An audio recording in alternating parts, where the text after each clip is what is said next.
Sa ibabang bahagi ng Pilipinas, sa karagatan ng Timog Pasipiko, makikita ang bansang Papua New Guinea. Dito naninirahan ang isang tribo ng mga taong nakahiwalay sa sibilisasyon ng nakakarami at may kakaibang tradisyon, ang pagkain ng laman ng tao.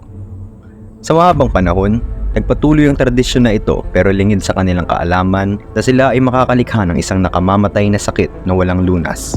Pero dahil sa sakit na ito, ang tribong ito ay tila ba nakaranas ng ebolusyon at mas tumibay. Hindi na sila tinatabla ng mga brain disease. Paano nga ba ang nangyari ito? Ang Four People ay katutubong naninirahan sa mataas na lugar ng Papua New Guinea.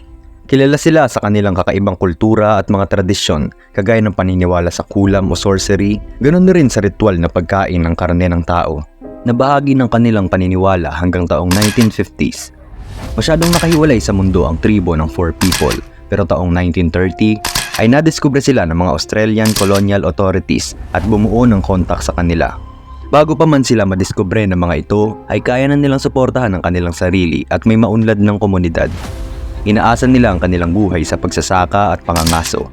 Sinasabing lagpas 1,000 taon na silang naninirahan sa matataas na lugar ng Papua New Guinea, pero dahil nga sa nakahiwalay sila sa mundo, ay may mga gawi silang sobrang kakaiba na parte na ng kanilang kultura, at isa na dito ay ang pagkain ng laman ng tao. Sa kasamaang palad, ang tradisyon nilang ito ay naging dahilan upang isilang ang isang nakamamatay na sakit at walang lunas hanggang sa kasalukuyan. Ang Kuro Disease. Ang Kuro Disease ay isang neurological na sakit. Ibig sabihin, apektado nito ang ating nervous system, partikular ang utak at spinal cord na responsable sa ating paggalaw, paghinga, pagkakita, mag-isip at iba pa. Sa kasamaang palad, wala itong gamot. Kapag nagkaroon ka nito ay halos tiyak na ang iyong kamatayan. Unti-unti kang mawawalan ng koordinasyon sa mga muscle hanggang mauwi ito sa kamatayan. Nagmula ito sa pagkain ng human brain tissue na base sa pangalan ay makikita sa utak ng taong kinakain nila na kontaminado ng prions. Ang mga prions ay infectious agents na nagiging dahilan ng unti-unting pagkasira ng utak. Ano nga ba ang prion? Ang prion ay isang nakamamatay na uri ng protina. Sa kabila ng katotohanan ng lahat ng mammals, kabilang na ang mga tao ay natural na may prions, ang mga ito ay may posibilidad na magkaroon ng depekto na nagiging dahilan para atakihin nito ang bahagi ng katawan na gumawa sa kanila na parang isang virus. Kahit ang nakapalibot na prion sa isang sirang prion ay pwedeng mahawa at maging gagaya din ng sirang prion.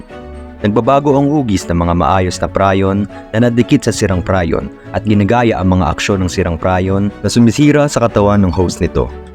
Ang epekto ng prion sa host nito ay labis na nakamamatay at nakakasira. Ang mga prion sa tribong ito ay nag-iwan ng maliliit na butas sa utak ng kanilang biktima na siyang bumago sa anyo nito. Prion din ang responsable sa mad cow disease sa mga baka na ating tatalakayin sa mga susunod pang videos. Ito ang responsable sa pandemic sa Britain noong 1980s hanggang 1990s na naging dahilan para katayin ng libu-libong baka. Prion din ang responsable sa sakit na Creutzfeldt-Jakob disease o CJD. Muli, isang neurological na sakit kung saan makakaranas ka ng mabilisang demensya, pabago-bagong ugali, problema sa muscle at paggalaw, at pagkawala ng mga alaala, ganoon na rin ang kawalan ng abilidad magsalita. Sa madaling salita, lahat ng sakit na nabanggit ay inaatake ang utak ng tao. Ang Kuro Disease ay konektado sa tradisyon ng pagkain ng Four People ng mga tao, partikular ang brain tissue. Kinakain ng mga miyembro ng kanilang sariling pamilya ang sarili nilang kamag-anak sa burol ng mga ito. Ang mga lalaki ay kinakain ng laman o karne habang ang mga babae naman ay kinakain ng utak ng namatay nilang kamag-anak. Dahil nga sa pagkain ng brain tissue konektado ang Kuro Disease ay mga babae ang karamihang naapektuhan nito at mga bata dahil sila ang kumain ng kontaminadong brain tissue. Ang epekto ng sakit ay sobrang nakakapanlumo. Ang ilan sa mga village sa kanila ay nakaranas ng mortality rate na 2 to 3% kada taon. Ang ugat ng sakit ay hindi pa naiintindihan ng buo hanggang taong 1960 ay natuklasan ng mga researcher na dahil ito sa pagkain ng contaminated tissue. Matapos itong matuklasan ay walang ibang pagpipilian ng tribo ng Four People kung hindi ang itigil ang kanilang tradisyon na pagkain ng tao dahil mauubos sila kung hindi nila ito gagawin. May mga nagsumikap hanapan ng lunas ang sakit na ito, subalit walang nadiskubreng mismong gamot dito. Ganun pa man, may treatment dito na nakapokus sa pagpapagaan ng sintomas ng sakit. Pero kagaya nga ng sinabi kanina, kapag natamaan ka ng sakit na ito, ay unti-unti kang mawawalan ng abilidad gumalaw hanggang sa mauwi ito sa kamatayan. Ang ginagawa lang ng treatment ay ibsan ng mga sintomas na nadarama mo at alalayan ka sa hirap na binibigay ng sakit, pero walang tiyak na gamot dito.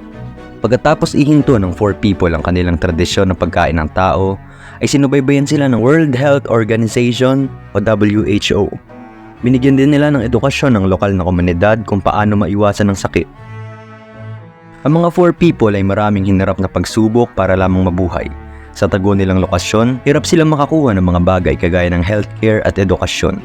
Kinailangan nilang patayin ang isang bahagi ng kanilang kultura ng pagkain ng tao para mailigtas ang sarili nilang populasyon at mapahinto ang paglaganap ng pandemya. Ang kultura nila ay sinubok rin ang pagkadiskubre sa kanila. Namulat sila sa relihiyong Kristiyano mula nang madiskubre sila. Sa kabila ng mga ito, napanatili nila ang matibay nilang kultura at komunidad. Umaasa pa rin sila sa agrikultura at pangangaso. Pero paano nga ba na ang mga taong ito ay parang nag-evolve at tila naging immune sa mga brain disease? Ang ilang miyembro ng 4 people ay nagkaroon ng isang gene na pinoprotektahan sila sa brain disease na Kuru. Tinatawag ang gene na ito na PRNP. Ang mga mayroon nito ay hindi nagkakaroon ng sakit kahit pa na-expose dito. Hindi lamang Kuru disease ang nilalabanan nito. Nagbibigay din ito ng matibay na resistensya sa iba pang sakit na nagmula sa prion, gaya ng mga nabanggit kanina. Halimbawa ay ang Creutzfeldt-Jakob disease. Sinasabing ebolusyon ang nangyari. Ang mga taong nakaligtas sa sakit ay nakapag-develop ng sarili nilang paraan para labanan nito. Hinangaan ito ng maraming eksperto dahil sa pagbabago ng isang genetic ng isang tao ay nagawa sila nitong bigyan ng resistensya sa mga nakamamatay na sakit gaya ng Kuru, mad cow disease, Creutzfeldt-Jakob disease at ilang klase ng demensya. Kakaiba man ng mga 4 people, nakakamangha pa rin ang kultura nilang hinubog ng pagiging hiwalay sa labas na mundo at naipasa ito sa bawat henerasyon. Sa kanilang karanasan sa Kuru disease, kinailangan nilang itigil ang pagkain ng tao. Matibay na halimbawa kung paano naaapektuhan ng mga kagawian sa kultura ang ating kalusugan. Napreserba naman nila ang ilan sa kanilang tradisyon sa kabila ng pagpasok ng Kristiyanong paniniwala sa kanila at pagtanggal sa cannibalism na kanilang isinasagawa. Ang karanasan ng mga 4 people ay nagkaroon ng malaking implikasyon sa pag-aaral at gamot sa mga sakit na idinudulot ng nakamamatay na protina ng prion. Nakatulong ito para maintindihan ng mga eksperto ang mekanismo ng sakit, paano ito natatransmit, paano ito lumalaganap, at paano ito maiiwasan.